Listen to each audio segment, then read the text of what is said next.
দরজায় করা নাড়ছে Bangladesh New Zealand series. নিউজিল্যান্ডের বিপক্ষে সিরিজের আগে সবচেয়ে বড় প্রশ্ন, কেমন হবে বাংলাদেশের একাদশ? ওপেনিংয়ে কি থাকবেন তানজিদ হাসান তামিম, নাকি ফিরবেন সৌম্য সরকার?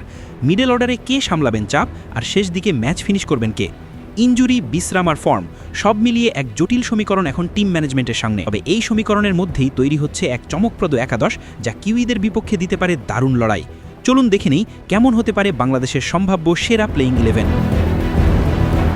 পাকিস্তানের বিপক্ষে সিরিজ শেষ করে আবারও আন্তর্জাতিক ক্রিকেটে ফিরছে বাংলাদেশ দল। এবার তাদের প্রতিপক্ষ শক্তিশালী নিউজিল্যান্ড, আর সেটাও ঘরের মাঠে। তবে এই সিরিজে একাধিক খেলোয়াড় বিশ্রামে থাকতে পারেন, যার ফলে একাদশ নিয়ে শুরু হয়েছে নানা আলোচনা। সবচেয়ে বড় প্রশ্ন ওপেনিং পজিশন নিয়ে। তানজিদ হাসান তামিম কি থাকবেন, নাকি তাকে পিএসএল এর জন্য বিশ্রাম দেওয়া হবে? যদি তিনি না খেলেন, তাহলে তার জায়গায় দলে ফিরতে পারেন সৌম্য সরকার। ওয়ানডে ফরম্যাটের দারুণ পারফরমেন্সের পর টি-20তেও সৌম্যর উপর ভরসা রাখতে পারে টিম ম্যানেজমেন্ট। অপরদিকে ওপেনিংয়ে সৌম্যের সাথে লেফট রাইট কম্বিনেশন তৈরি করতে সুযোগ পেতে পারেন সাইফ হাসান। আর জন্য এটি হতে পারে বড় সুযোগ নিজেকে প্রমাণ করার। দলের সবচেয়ে গুরুত্বপূর্ণ পজিশন নাম্বার 3-এ দেখা যেতে পারে অধিনায়ক লিটন দাসকে। তার উপরই থাকবে ইনিংস গড়ে তোলার দায়িত্ব।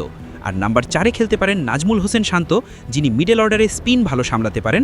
নাম্বার 5-এ দেখা যেতে পারে তৌহিদ হৃদয়কে। টি-20 ক্রিকেটে তার আগ্রাসী ব্যাটিং দলের জন্য গুরুত্বপূর্ণ হতে পারে। এরপর নাম্বার 6 থাকবেন শামীম হোসেন, যিনি ফিনিশার হিসেবে দলের বড় ভরসা। তার সাথে বোলিং অপশন থাকাটাও বাড়তি সুবিধা। অলরাউন্ডার হিসেবে নাম্বার 7 পজিশনে থাকবেন শেখ মেহেদী হাসান।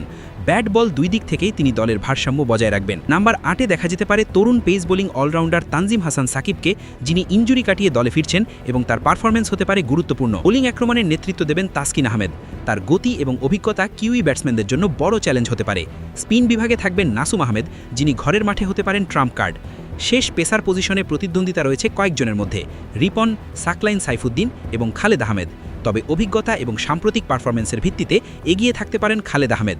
সব মিলিয়ে নিয়মিত খেলোয়াড়রা না থাকলেও এই সম্ভাব্য একাদশটি বেশ ভারসাম্যপূর্ণ।